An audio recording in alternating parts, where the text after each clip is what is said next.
and welcome to another Unity 5 from Scratch tutorial for beginners. This tutorial is going to look at variables. So 3 tutorials ago we looked at starting to program, and then we made some simple shooting and exploding scenes. Now we're going to go back to basics and actually examine what a variable is and how you declare them in Unity, because it's really essential that you have a great foundation of what these programming constructs are in order for you to move forward and build your own programs. Okay, so let's begin. In order to understand how variables work, it's important that we go back and look at how computer memory is structured. And as you will see, variables are very reliant on the way that computer memory is, and in fact they are the way that you manipulate computer memory. So when you write a program, you're basically manipulating the computer's memory in order to achieve your own results. So computer memory, think of it like a great big grid of a whole bunch of boxes, and each box can store a little value in it. So the smallest box in computer memory is called a bit. Now a bit can store either a 0 or a 1. So it's so small it's only capable of storing 2 values. Now a 0 usually refers to an off, and a 1 refers to an on. And this becomes clear when you think about how computers work. And they're all about electricity. So electricity only has 2 states. It has on and off. And in the computer, you store these bits by a series of switches that are either turned on or off. So that's a bit. Now, when you have 2 bits, it's capable of storing up to 4 different values because you've got different sequences of 0 and 1, and all of the different combinations of 0 and 1 in 2 boxes makes up 4 values. As you can see here, there's 0, 0, 1, 0, 0, 1, and 1, 1. Now, as you add more of these boxes together, you can actually get bigger values. When we put 8 boxes together, it's called a byte. With 8 bits, how many combinations of 0 and 1 do you think are possible? If you were to write down all the possible combinations of 0 and 1, you would end up with 256 possible ways that you can write a sequence of 0 and 1s in 8 bits. Now, these 0 and 1s written in this way are in what we call binary code. Binary code is a sequence of 0s and 1s that basically is used to store all the values that are inside a computer. And the reason why is because computers are made up of a bunch of switches that can either be on or off. So for the computer, it's very natural to store a sequence of 0s and 1s. For humans, however, 0s and 1s can get quite confusing, and we grow up with a decimal system of numbers such as 0, 1, 2, 3, 4, 5, 6, 7, our usual counting system. So converting between one and the other is not a natural process for us to do, and quite luckily we don't have to do it because we have programming languages that allow us to work with the numbers and things that we're familiar with, and then the language and the compilers convert it back into binary. But just out of interest, I'm going to show you how you convert from binary to decimal. So given that you've got, say, a byte of binary values, each position in that string of binary numbers is representative of a particular decimal value. Now, on the very right, that box is 2 to the power of 0. The next box along is 2 to the power of 1, and then 2 to the power of 2, etc., going up through the string. Now, if you have an even longer string, you can go 2 to the power of 8, 2 to the power of 9, and continue that way. But you always work from the rightmost box and go left. 2 to the power of 0 equates to 1 in our own counting system. 2 to the 1 equates to 2. 2 to the power of 2 equates to 4. 2 to the power of 3 equates to 8. And these are just all 2 to the power of something values. And so going through all these boxes, we can then number them up to 128. Now, you might be looking at these numbers thinking that there's something familiar about them. And indeed there is.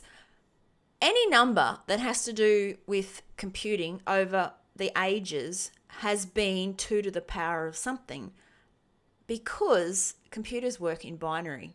So when you've got an 8 gigabyte USB stick, it's measured in 8 gigabytes because of the fact that computers are binary. And when you have a whole sequence of ones and zeros, it can only ever equate to a 2 to the power of something value.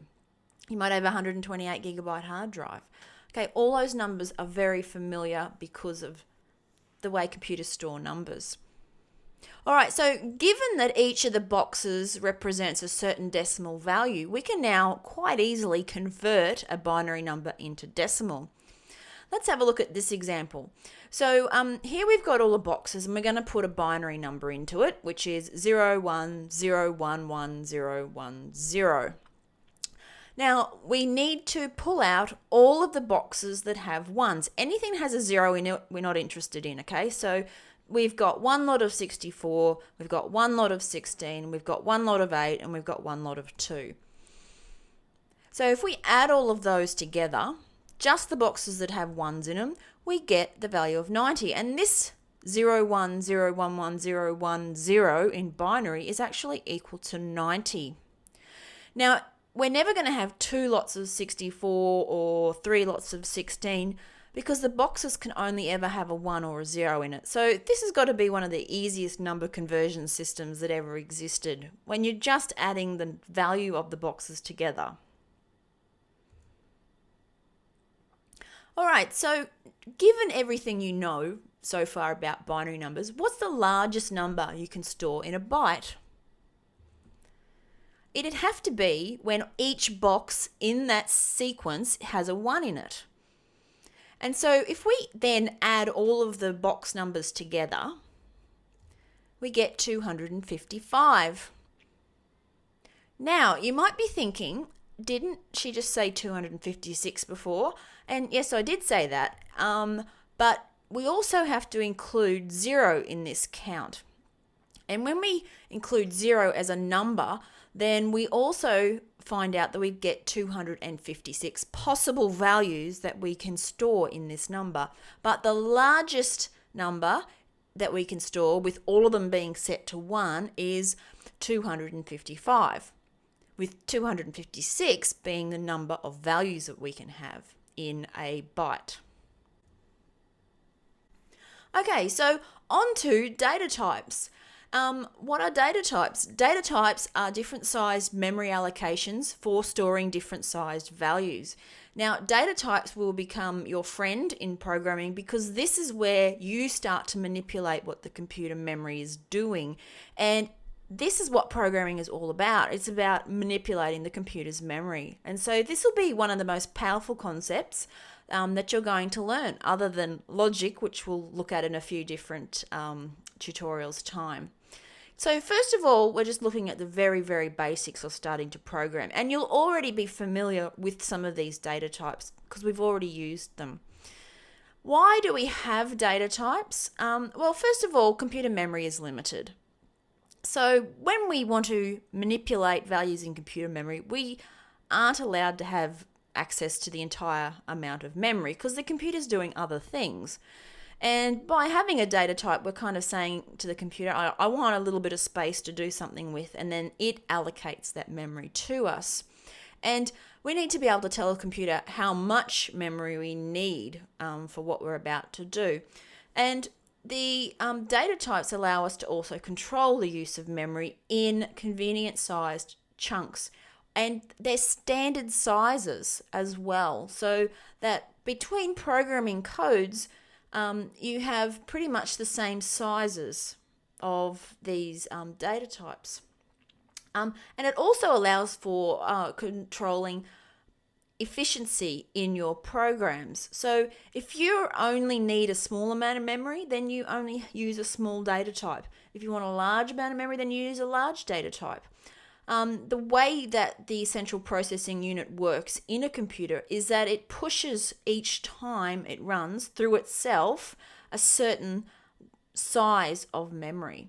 So when I mentioned the Commodore 64 before, it was a 64 kilobyte computer, so it could actually process 64 KBs in one go.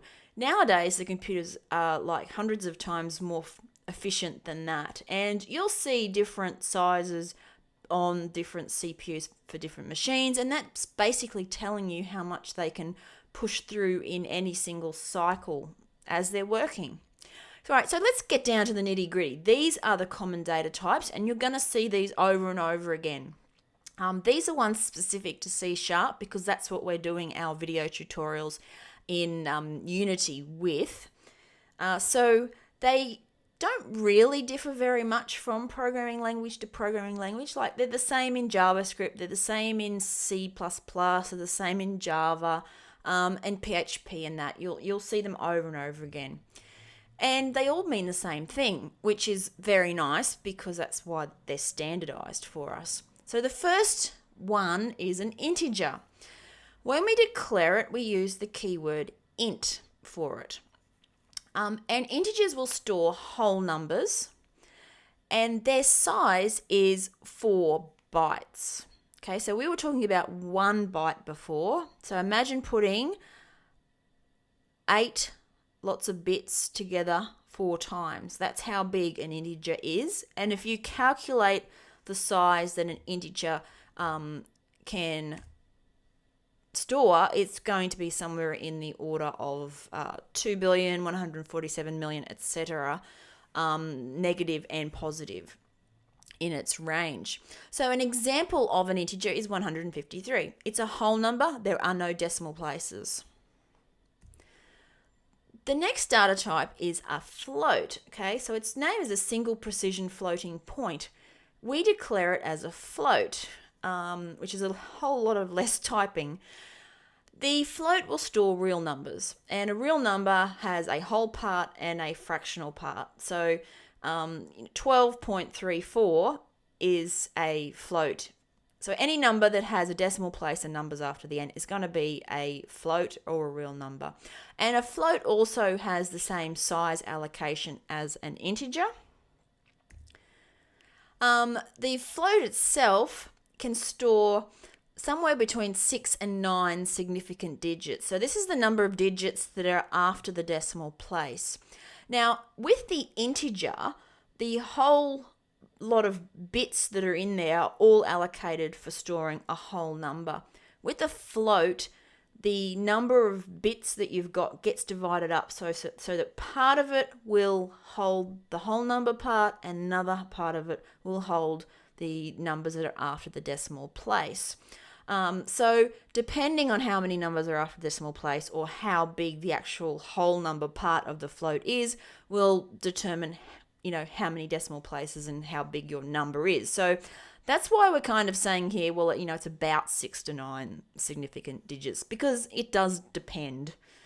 Now, if a float isn't big enough for you, and usually they are because, it is quite, 2 billion blah, blah, blah is a pretty big number. And I can't ever say that I use numbers any bigger than ints and floats in a lot of the programming that I do. But if you find you need a double precision floating point, which is called a double, then you end up with 8 bytes. So it's twice as big as a float, and you can have up to 15 significant digits on the end if you so wish to. So you get a very, very long floating point. Okay, then we've got the Boolean type. A Boolean is only 1 byte long, and it can store a 0 or a 1, which equates to a false or a true value. And Booleans are used in logic statements. Again, something we're going to leave for a few tutorials down the track. And last but not least, because there are many, many other data types, but these are the most common. We have a character, and a character, or what we declare as a char, and tend to call it a char in programming, are integers that represent characters, such as all of the characters you find on the keyboard. And a character is like a small integer, so it's only 2 bytes in long, because it doesn't need to store a lot of different values, only enough values that will match each of the characters that you might possibly want to print onto the screen. So a character actually then points at a table, and here's a part example of such a table where its decimal value or its binary value points at a particular ASCII character, and these are the characters that get printed on the screen. So what we as the human sees as a alphabetical character or a paragraph of characters, that type of thing, each character is stored as a number in the background, which is then also stored underneath that as a binary value. So we could specify a character and set it to be 65, which would represent the ASCII character capital A. So this is not the entire ASCII table, and if you're interested in seeing what all the ASCII codes are, then do feel free to Google that, and you'll find lots and lots of tables that show you the decimal value and what the associated ASCII value is. Right, so moving on, let's look at declaration. This is now the use of these data types. Okay, so if we declare a box in memory for ourselves to use, and in this case it's an int, we need to write it like this. We say that we want a type, or what the type is. In this case it's an int.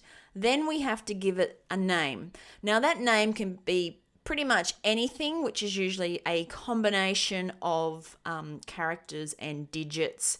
So, you'd have like number 1 or my value or score, something like that. Now, there are some names that you can't have, which the programming language you're using already uses.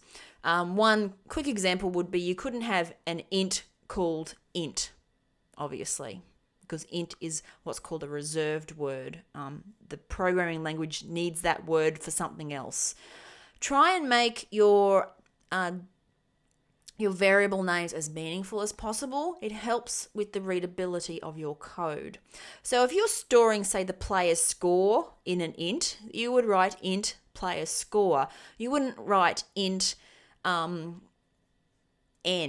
because someone reading your code is going to go, what's stored in that int? It's called n. That doesn't mean anything. Whereas something called player score does mean something to them. And then at the end of all your declarations, you need to have the semicolon. Okay, so when we do something like this, we end up with a little box space in memory that I've shown here as a little yellow folder, and it's got no value in it. By default, a lot of programming languages and compilers stick a 0 in there. Some of them actually don't. Some of them will just give you a box in memory and leave whatever was already in memory in that box. This doesn't happen with C# or in Unity, but it does with other types of programming. So just be aware of that. Now we can also, at the same time as declaring a value, put a value into the box. So in this case, we've got a declaration of a number, an integer number. So we're telling the computer, we would like an integer value, please, and we're going to call it number. So for the rest of the program, we're going to know that value as number. And when you make it, for the very first time, put a 10 in there. So we end up with our little space in memory with the 10 immediately in there as it being initialized.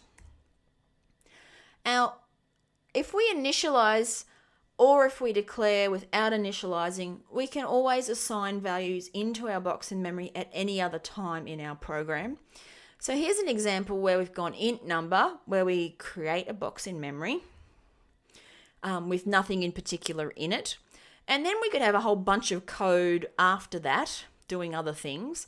And then we might say, oh, I want to put a 10 in number. So we go number equals 10, at which point it will then put a 10 into that little location in memory. Now, this works for all those different data types that we looked at before. Doubles, floats, chars. These are all the same processes for those, no matter what it is. Now, just before we move on from here and start doing some programming in Unity, I just want to talk about arrays, because arrays are a way of grouping a single data type together with a single name, which allows the program to conveniently access those values. So comparing it to having just one integer value, which is just one little storage space in memory, an array takes a whole group of those things. So imagine this situation that one integer is one little box in memory, one little allocation. An array could be like 5 integers in memory, and they're all next to each other, so they're conveniently accessed by our code. To declare an array, the code looks like this. So we say that we want an integer array, and we specify array by using 2 square brackets. And in this case, they're empty afterwards, so it's int 2 empty square brackets. And then the name of the array, which is numbers in this case, and numbers represents all of the boxes that we've created. And then we're initializing this, and to initialize it, we say we want a new set of 10 integers, and it gives us a whole section in memory, which is 10 integers in size, and calls that whole lot numbers. Now, of course, we want to work with each of the number values individually, and so they're assigned a number, I guess, a value after them. If we have a look at these first 3 here, the value in the first position in that array is called numbers 0. The second position is numbers 1. The third position is numbers 2, and so on. Now, what's important to note here is that the first position in your array is always 0. So we also always start counting at 0 in computing. Now, if you want to put a value into any one of those boxes, you can access it in the same way as you do with a single integer, as long as you specify the box number.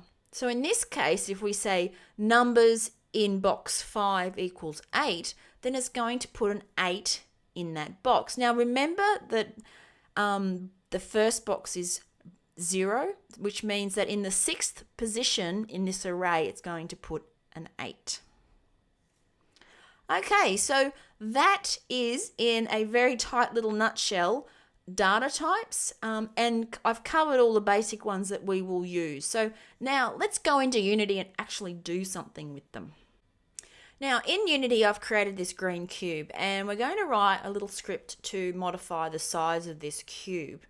The cube's also got a green shader added on it so that we can see it a bit clearer.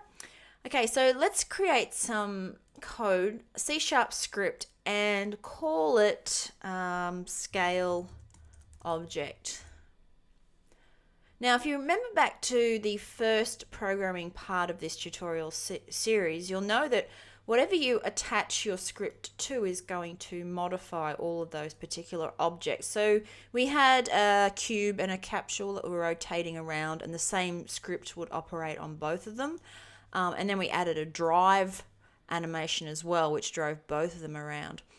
Right, so here we're going to just modify the scale of the object that the code is attached to. So it's this.transform.local scale equals. Now, local scale itself is a composite vector type, and it's a property of the transform component. So if we just quickly go over and have a look at the cube in the hierarchy, remember we've got this transform component which has a position, a rotation, and a scale. Now position and rotation are called position and rotation, but scale is actually called local scale, and you can find this out if you have a look in the scripting reference of the Unity manual. And scale itself is a composite data type as well that consists of 3 values, and we can find out exactly what it is by looking online. Okay, so here's the documentation for the transform component. And if we just go looking through the variables again, we'll find that there's a local scale value here. Now, as I said in a previous tutorial, it's best to use a function if one exists. So we used the rotate function, but in the case of scaling, there's no particular function. So we have to set the value of local scale, but it's a composite value. And if we go and have a look at local scale itself, you can see that it's a vector 3. Now, what is a vector 3? Now, this is something you're going to see all over the place in Unity, and it's used to store 3 values, one for X, one for Y, and one for Z. Because we're in a 3D world, you'll find that you're using it a lot. It's used for the position in a transform, and it's also used for a scale. Let's have a look at what a vector 3 is. So if we go and have a look inside our vector 3, there's an awful lot of things going on. What we're interested in is the actual variables themselves, and you can see that we have an X, Y, and a Z, which is the scaling along those particular axes. And we're going to modify the Y component. So let's just have a look at exactly what Y is. Y is a public float. Okay, so we know that it's expecting us to give it a float value when we create a new vector 3. Okay, so if you don't know what something is, just go a little digging around for it in the manual to find out. But essentially, we're going to create a new vector 3 value with a variable in the Y position. So let's go back to Unity. Let's just open our code up. Okay, so here we've got the local scale. Now, we can't go .y. You might think you can, and if you were using the JavaScript version of coding in Unity, it will let you do this. But when you're using C#, it won't let you modify a vector 3 value each individually like this. You've got to set all of X, Y, and Z at the same time. So we're going to set this to a new vector 3 value. So we need the word new, and then it's vector 3. And then it needs 3 values. It needs an X, a Y, and a Z. So we're going to leave the X scale what it is. So that's just setting it to 1. We're then going to have a variable in this Y position. Let's call it Y scale. And we'll use the Z as 1 as well. Now, Y scale is our variable, but we haven't declared it. Now, if you save your code at this point and wait for it to run through the compiler and have a look at your errors, the first error you get is the name Y scale does not exist in the current context, because the compiler has found this thing called Y scale and it's going, what is this? You haven't told me about it. You haven't declared it. So at the top, we need to tell the code about it. So it's an int and it's called Y scale, and we're going to actually initialize it at the same time. So let's set that to 2. And if we save that, our errors will magically disappear, because now it knows about Y scale. It knows that Y scale is an int, and therefore it's not going to complain about it. So this value of 2 is now being extracted from Y scale in this line here, and it will use it to set the Y scaling value of our cube. All right, so let's save that, switch back to Unity, attach that code to the cube, select the cube and just check that you do have that script attached, and then we can run it. And when we run it, that little piece of code in the start function will run, and you can see that it has scaled the Y direction by 2. You can also see it if you go over to the transform for the cube and have a look at Y. It will be set to 2. Okay, so now let's say that you want to test the different scales over and over again, and you don't want to keep coming back into the code. You want to stay in the inspector where you could modify this Y scale value. But in the inspector under cube, where the script is, there is no way you can do anything with Y scale because it doesn't appear down here. What we can do with that particular variable is make it what's called exposed. To expose a variable, you put the word public in front of it. Public will make it accessible outside of this script. And if you go back and look at the definition of vector 3 and at that Y component we clicked on, you'll also see it had a public in front of it. That means that we can edit it. We've got access to it. It's not sort of hidden inside a script. Now, if you save this with public and switch back to Unity and go to the cube, you'll find that Y scale now magically appears down here as an exposed variable, and we can change it in the inspector. So we might want it to be 5 high. You can type 5 in there and then run. And you'll see that it's now multiplied the scale in the Y direction by 5 for us. Also notice the name. We use a camel case variable name in our script where we've got a small y and then a capital S, and I use capitals for the beginning of each new word that's in a variable name. Now, one thing to note when you're naming your variables is that you can't use a space in it. So although Unity is formatting it like this, it's just making it readable, but it's still a small y and capital S scale in the actual code. Now, a question. If I've changed this to 5 here, the value in the inspector, has it changed in the actual code? Let's go and have a look. Let's open the code. No, it's still 2. So whatever you do in the inspector for setting exposed variables does not change your actual initialization that you have in your code. So this is going to remain 2 until I change it in here and then save it. Whatever is in the inspector will always take precedence over what you've got in your code. So that 5 back in the inspector is always going to influence the value of Y scale, regardless of what you have in this script here. And that's really important to remember, and it's something that trips me up all of the time. Even after all of these years, if I have a public exposed variable somewhere in my code, I will be trying to change it in the code while I'm testing stuff, and it will be set to something completely different back in the inspector, and my results will not be as they should be, and it gets extremely frustrating. So when I'm actually testing stuff out, I don't tend to make things exposed, just to make my life a little bit easier. Though if you're creating a package and some code for somebody else and all they need to do is actually change the variable values, then they would just do that in the inspector and they don't have to actually go digging around in your code, which is a nice thing, I guess.